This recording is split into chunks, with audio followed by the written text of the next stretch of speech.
Welcome to the Breech Birth podcast. I'm Sasha Hopkins, private midwife, breech birth educator, and your host. This is a space to hear the real, raw, and powerful stories of women who have experienced breech birth in all its layers. Each episode features honest conversations with women who've experienced breech firsthand, offering insight and reflection.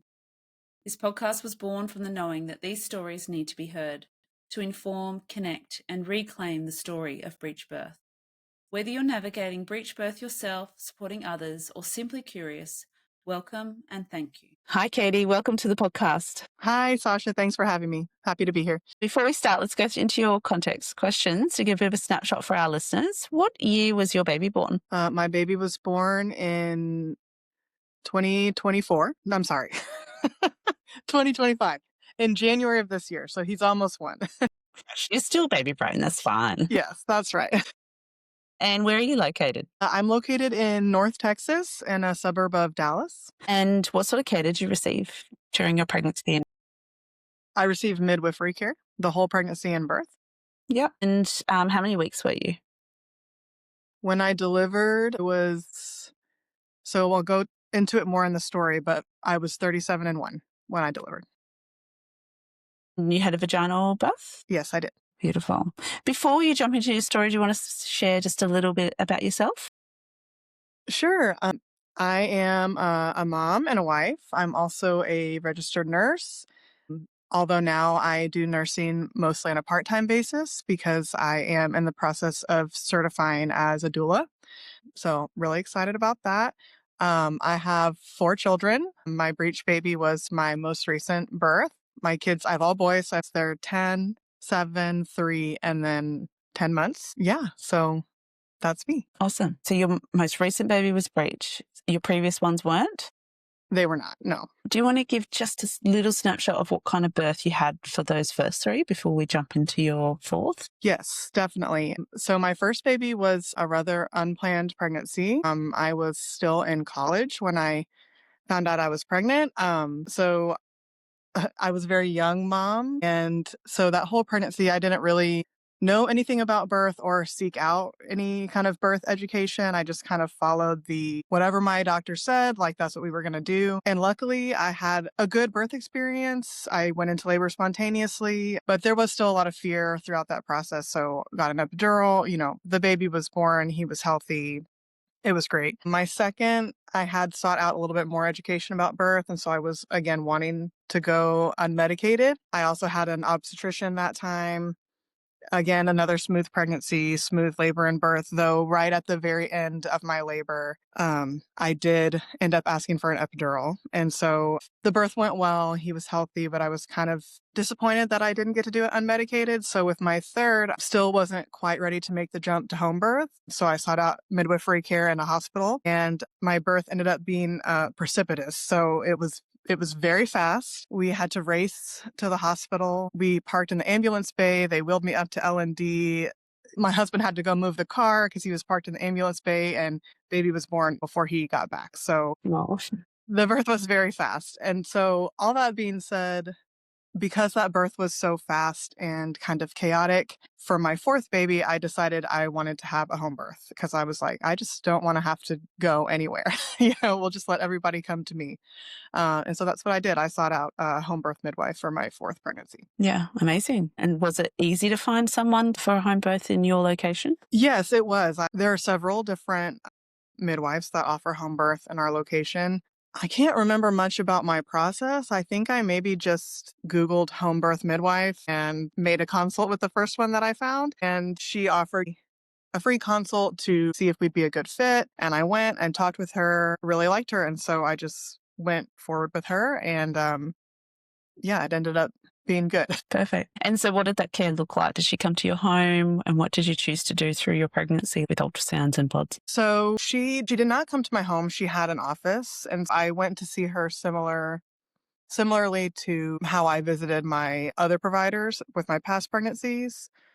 We did a lot of the kind of normal routine care that I had been used to with my other pregnancies as well. Like an initial dating ultrasound, just some initial blood work. There were some differences, like I didn't have to give a urine sample every visit. I declined being weighed because I never really had a problem with excessive or not enough weight gain during my other pregnancies. And so she gave me a lot of the control over what I wanted to do and didn't want to do. I mean, she was kind of like, this is what we offer, and I might suggest these things, but in the end, it's going to be your decision, and I'll respect that. And so, yeah, we had the dating ultrasound and then the anatomy scan at 20 weeks, but there were no other planned ultrasound. I mean, the care was very similar, checking baby with the Doppler and hands on the belly, that kind of thing. So, Yeah. Yeah.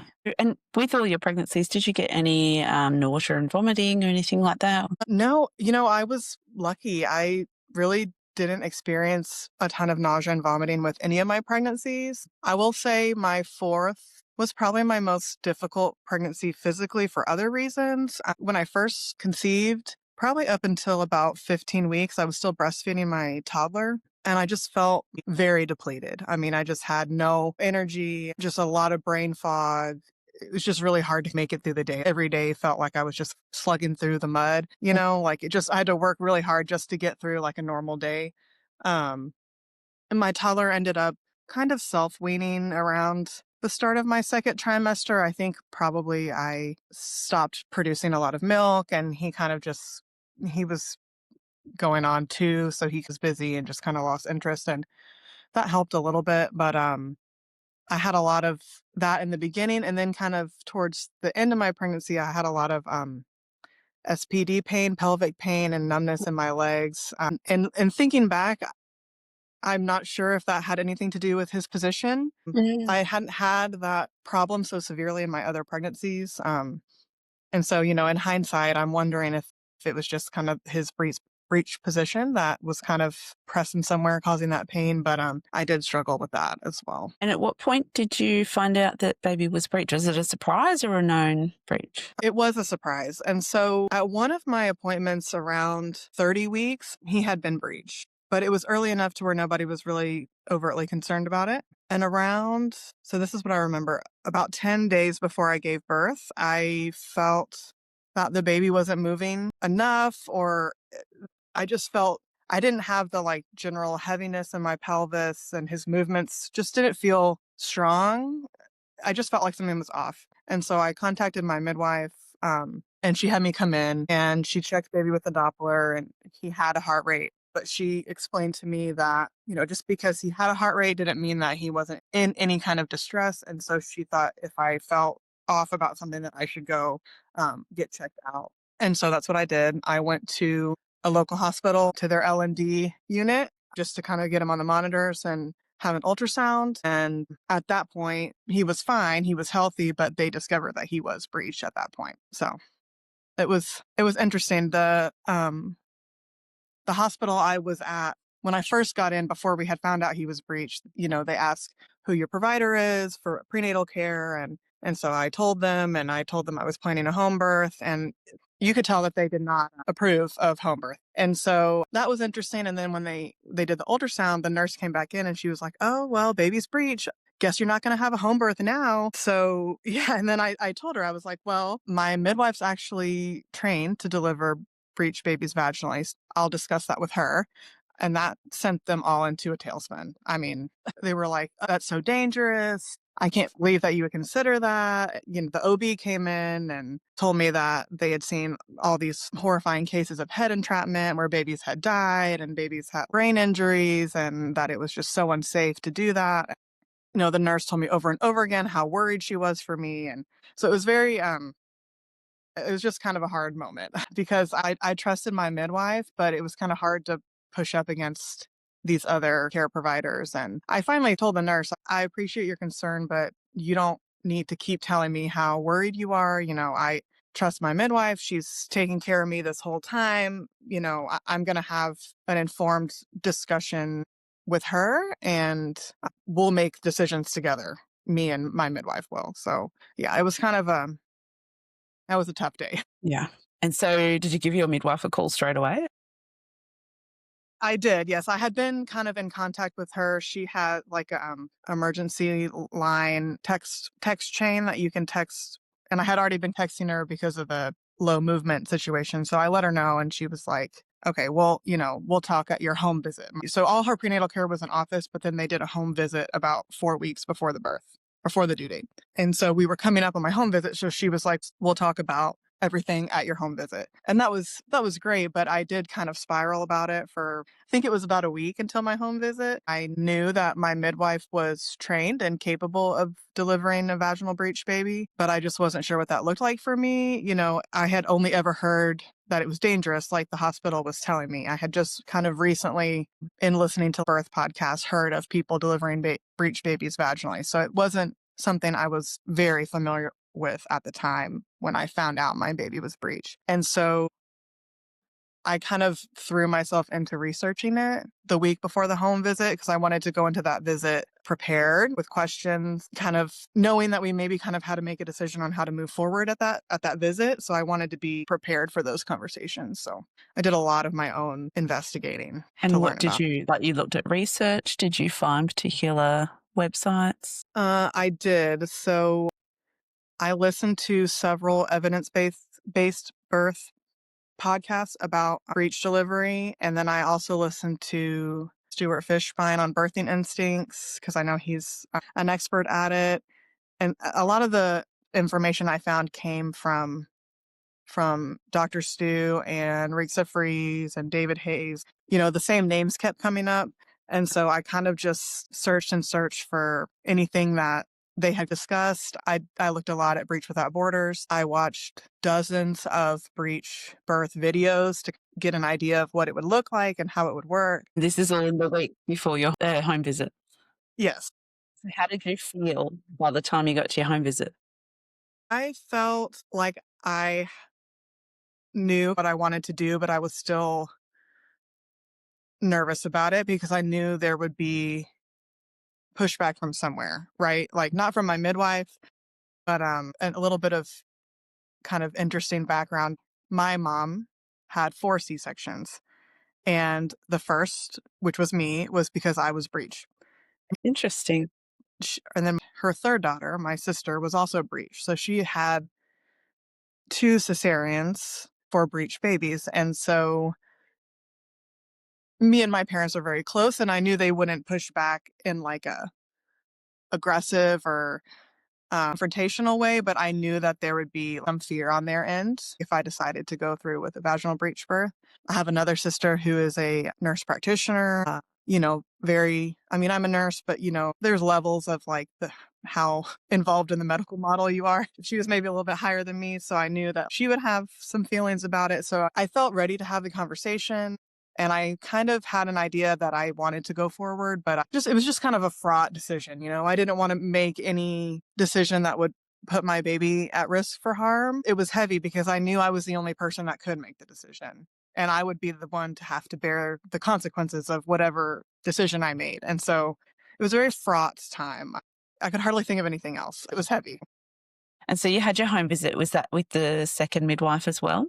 Yes. So this was with my original midwife, my doula, and I invited my parents to the meeting because they were going to be present during the home visit to help care for my older children. And I knew they had questions and concerns, so I invited them to my husband, and then the photographer that I had hired was also there. And so they came and we sat around our kitchen table and we just talked through everything for like more than 2 hours. I mean, we had a very long, detailed conversation about every single option, risks for every single option. It was a very in-depth conversation. And I had, my list of questions and like what I had found in the research. And I asked my midwife, is this true? Like, is this what the research says? This is what I found, but I want to make sure, you're studied in it, you're trained in it, is this what you see? And it pretty much lined up. And so she kind of gave me like 3 options. She was like, you can schedule a C-section and I will support you. I will go with you to the hospital. I'll be there with you.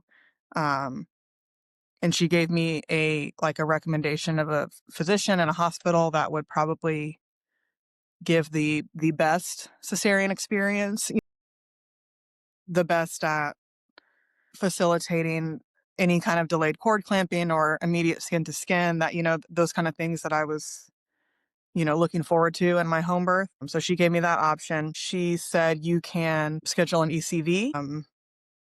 kind of at the same hospital with the same physician. They can see if they can get baby to turn. If he turns head down, you can either be induced at the hospital medically that same day, which is what they're going to want you to do. That's what she said. They're going to encourage you to stay and be induced medically.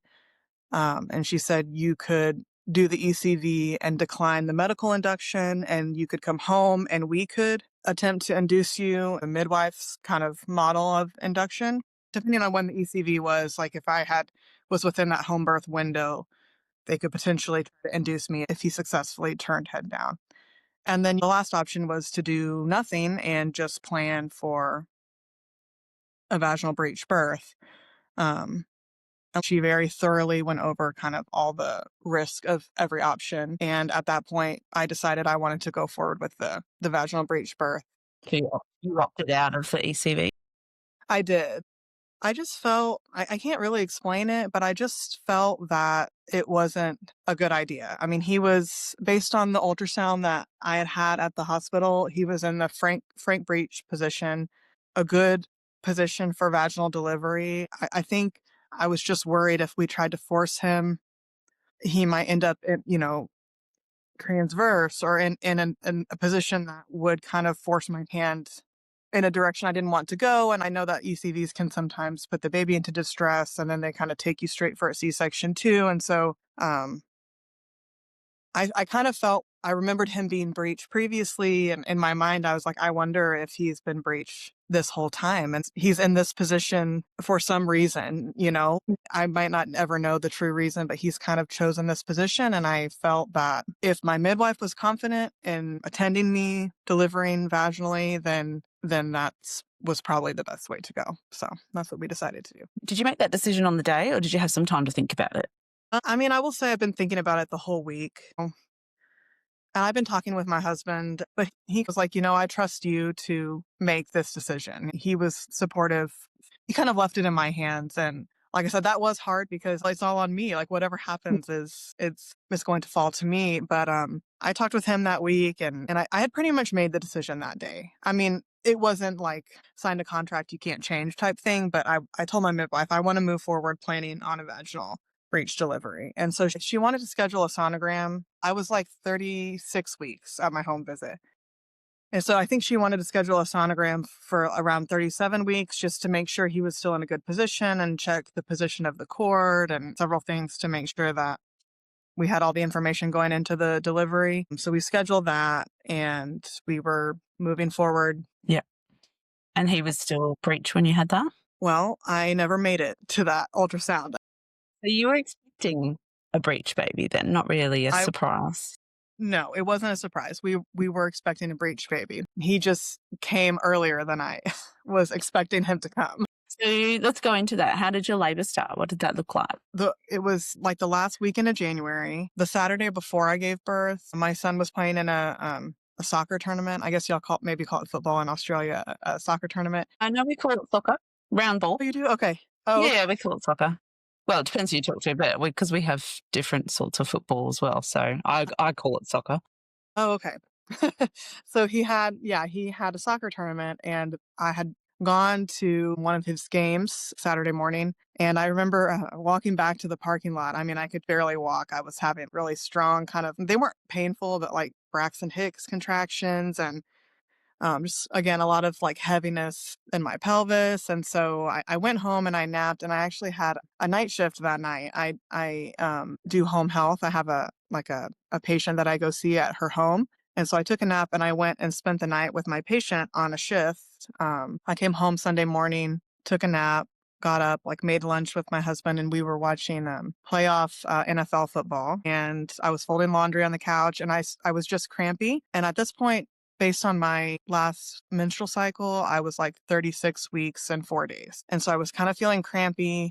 And I texted my midwife to let her know because for her practice, you had to be 37 weeks to give birth at home. Otherwise, you had to go to the hospital. And so I was a little bit worried because I was 3 days shy of the cutoff and I was feeling crampy and I knew I had a breech baby. So I knew that if I were to go into a hospital, like the plan would change completely. So she told me, go have a bath, like take some Benadryl, some Tylenol, try to lay down.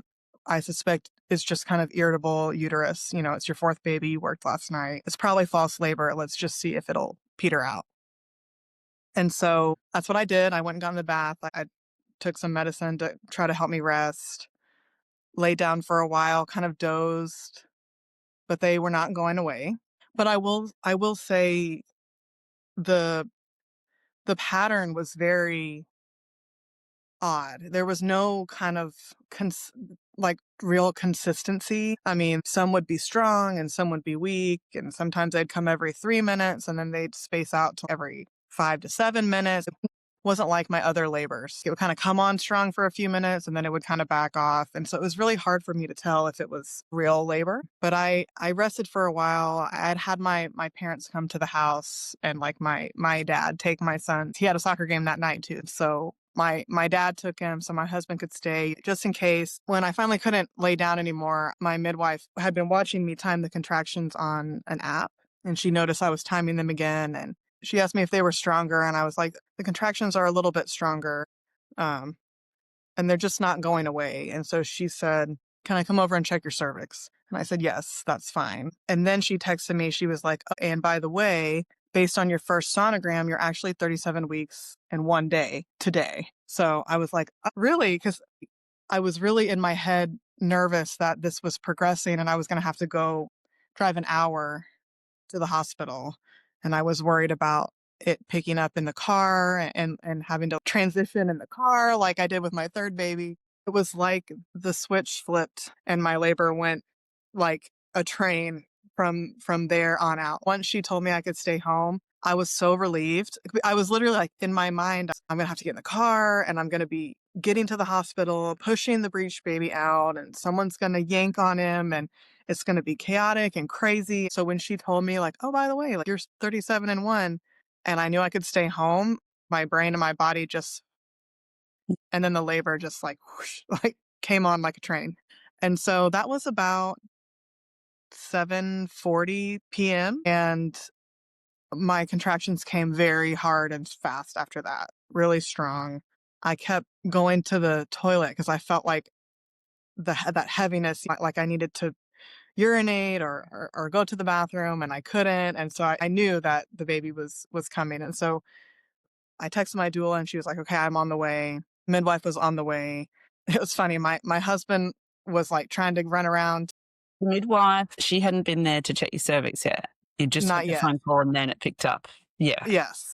And so, yeah, my doula came first, and I had been laboring in my bed, and I moved to the bathroom because, I mean, we had nothing ready. Like we were supposed to, wrap the bed in painter's plastic and set up the birth pool. And I had all these images in my mind of this nice, calm, serene, fairy light in the birth pool kind of birth. And nothing was ready because 5 minutes ago we were maybe going to the hospital. So nothing was set up. My husband was not even in the room trying to set some stuff up. And I was on the bed and I was like, I'm going to move because I don't want to ruin my bed if my waters break. So I was in the bathroom. My doula arrived. And I mean, at that point, I knew the baby was close. I mean, I was just feeling a lot of pressure. A lot of pressure. And I was worried the midwife wouldn't make it. And so my doula was saying, she's on her way. She's going to be here in 10 minutes. Just breathe. And she was kind of coaching me through it. And I finally asked, can you find my husband? Because he's still not in here. And so she went to get him and he came in. I think he had been trying to turn the hot water on to fill the birth tub. And I was like, we're not going to need any of that. There's no time. And so my midwife finally arrived, and she arrived 10 minutes before the birth. And so, she checked. She arrived expecting from your last conversation, not realizing, oh, actually, you've picked up now? Or Well, had you I looked updated at, before our talk, I looked at our text thread, and she had told me 37 and 1. And I was like, oh, great. Can we use that? And she was like, yeah. And then minutes after that message, I had said they're stronger and closer. And she said, like, okay, perfect. And I knew she was on the way, but we hadn't spoken. We were texting, like we hadn't talked on the phone. I don't think she expected it to be that far progressed when she got there. I think I did ask her when she arrived, do you need to check my cervix? And she was like, no, I don't. No. Your baby's coming. And so we all kind of laughed about that. She was like, I definitely don't need to check your cervix. And Yeah. so she checked baby with the Doppler. And I remember I couldn't really hear his heartbeat like I could have during our appointments and stuff. And she told me, I know you probably can't hear it, but I can hear it. He's doing well. And then shortly after that, my waters broke. And with my other babies, my waters broke. Well, the first two, they were broken by the physician, but my babies were born very quickly after the waters broke. My third was the same way. The baby came like pretty quickly after my waters went. So this time I knew when my water broke, I was like, okay, this is really happening. I will say too, I had this dream of this kind of serene birth, right? I think that came from my third being so fast. I'd watch a lot of videos of moms laboring so peacefully and going into labor land, like zoned out in their own world. And I feel like maybe with my fast burst, I didn't really get that. It was kind of like, especially with this one, I was sitting on the couch folding laundry and then I was giving birth. Like, my brain was still kind of Yeah. Folding laundry. yes, kind of. Yes. And so I felt like it felt very not out of control, but just like I wasn't in a headspace ready to birth a baby. My body had gone way before. My brain couldn't catch up to what was happening with my body. And so my waters broke and I knew the baby was going to be born. But there's just kind of this disconnect like, what is happening? Like, is this happening? And I found that very, very hard. I feel like fast labors are hard in their own way. And it's hard for me that I'd be sitting here talking with you and then giving birth 5 minutes later. Your brain's still kind of in normal everyday mode and not in primal animal brain giving birth mode. And so my waters broke, lots and lots of pressure. And then it gets a little fuzzy. I remember how I felt, and my midwife took a video of the birth, so I've seen the video, so I know kind of how I felt in the moment. And then looking back, I can see kind of like what happened. I had one big contraction, and he rumped. And he was in that Frank Breech position, kind of folded up like a sausage, Yeah. his little bottom, and then his legs. And then I pushed, and he stayed like that for a good couple of minutes. It felt like a lot longer in the moment. This part of the birth was really difficult for me. My other babies, I did not push very long. Couple of pushes, babies were born. And with this birth, I really had to work pushing to get him out. And it was unlike anything I had really done before. And I find that interesting because I know a lot of people think their breech births are easier. And it wasn't the case for me, like the pushing phase anyway. And so he rumped and I pushed, and he stayed like that. And my midwives were encouraging me, keep pushing, you keep pushing.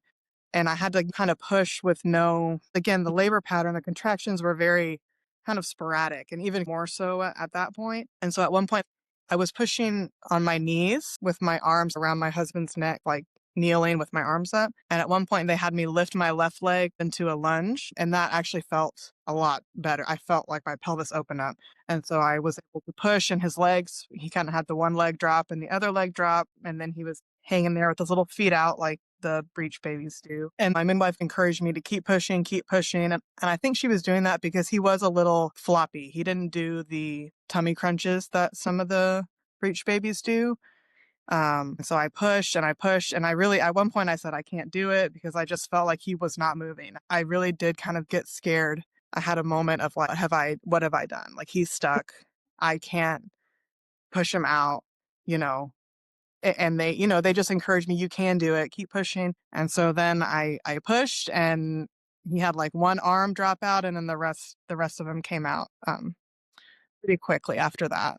So yeah, and he was floppy and a little bit pale, and my midwife took him to resuscitate him a little bit, so she didn't hand him straight to me. They keep him attached to the placenta?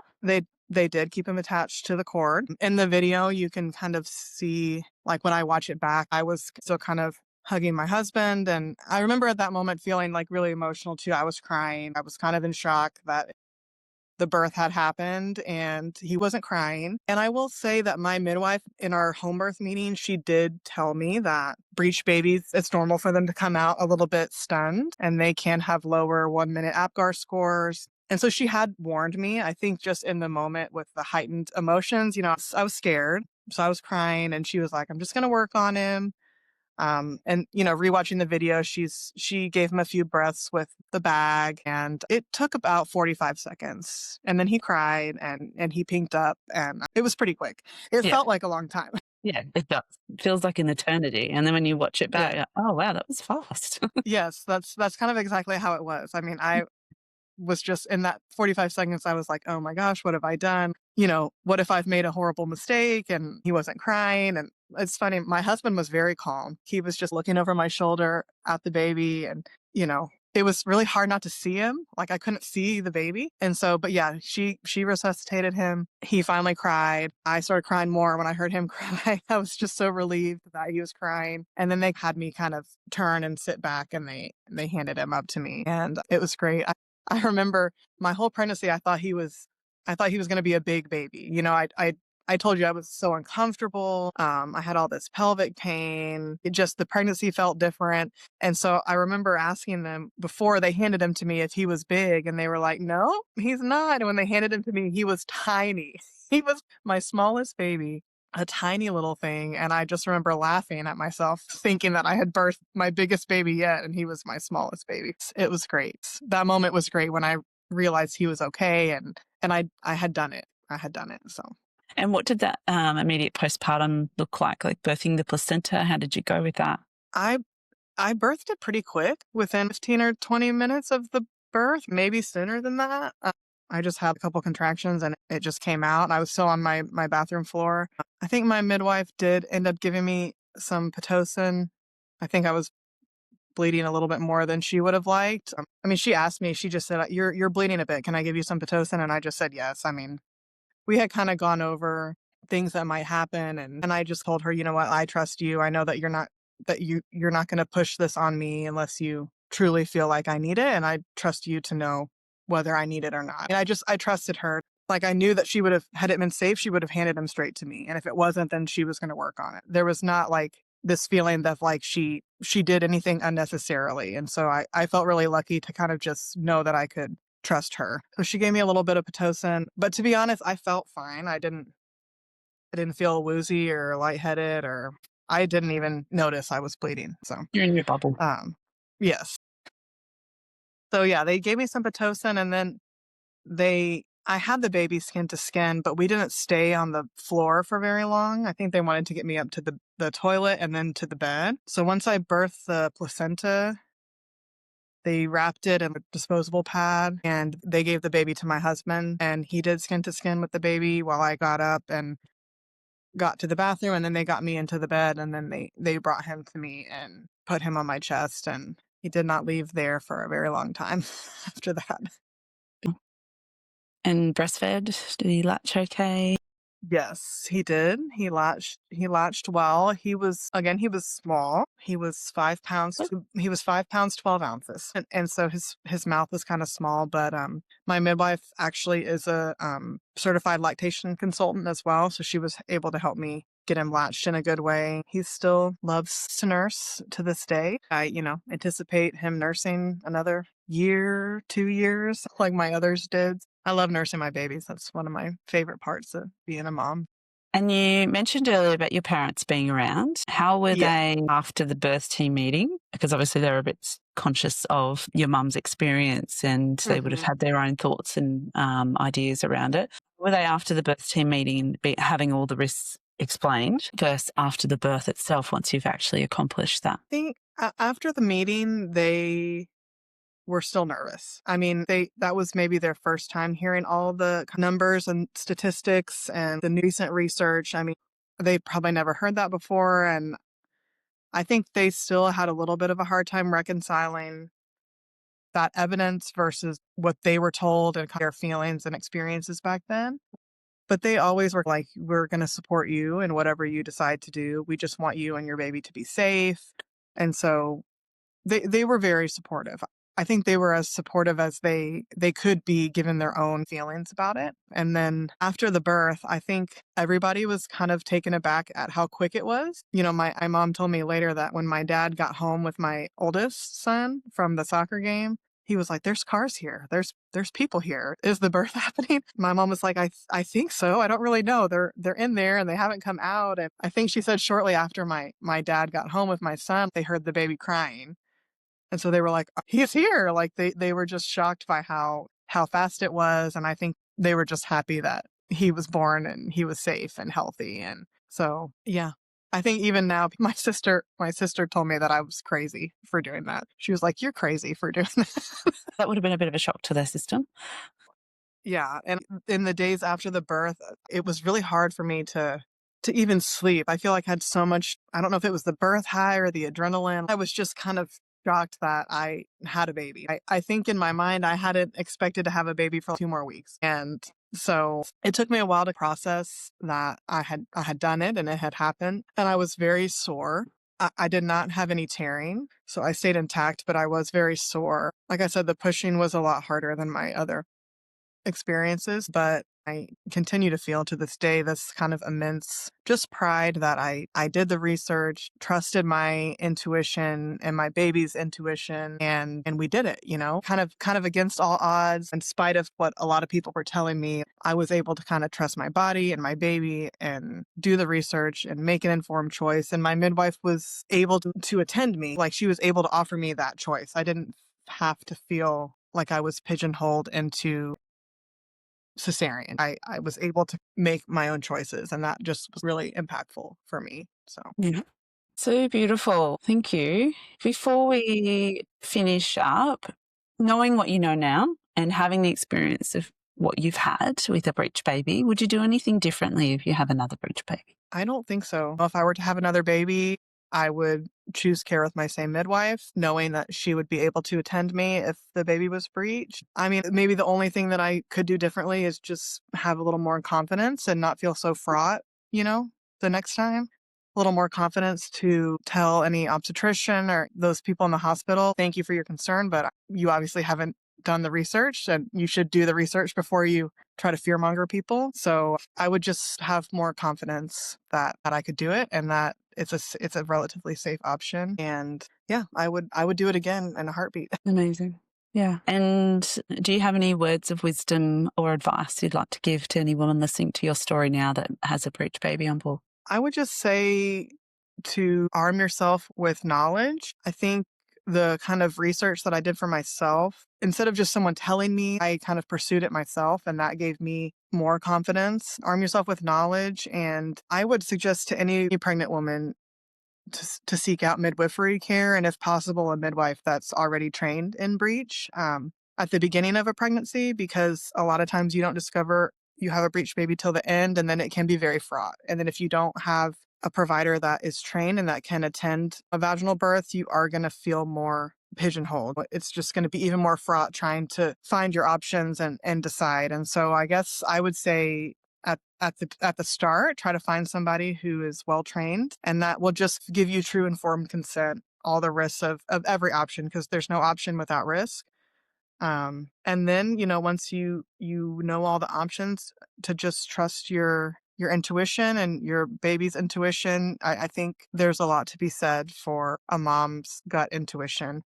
And just to know that you can trust that. You can trust yourself. Perfect. Amazing. Thank you so much. It's been beautiful. You're welcome. Thank you for having me. I could talk about it all day. It's like my new soapbox now. Me too. I feel like I love this job. I get to listen to all these amazing stories. It's fabulous. Yeah, I feel like I need a shirt that says, ask me about my breech birth. So I could just talk about it all day long. Yeah. Oh, well, you need one of these, Breech Birth podcast. Sing lots. Oh, I definitely do. Yeah. Y'all have merch? I can order some. Thank you for listening to the Breech Birth podcast. These stories matter. They stretch what we think we know and bring voice to experiences that need to be heard. I'm so grateful to the women who have shared their experiences with us, raw, real, and full of wisdom. If this episode resonated with you, please follow, share, or leave a review. You can find us on Instagram, Facebook, and YouTube at Breech Birth Podcast. And if you have a breech story to share, I'd love to hear from you. Until next time, may we continue to reclaim the narrative, one story at a time.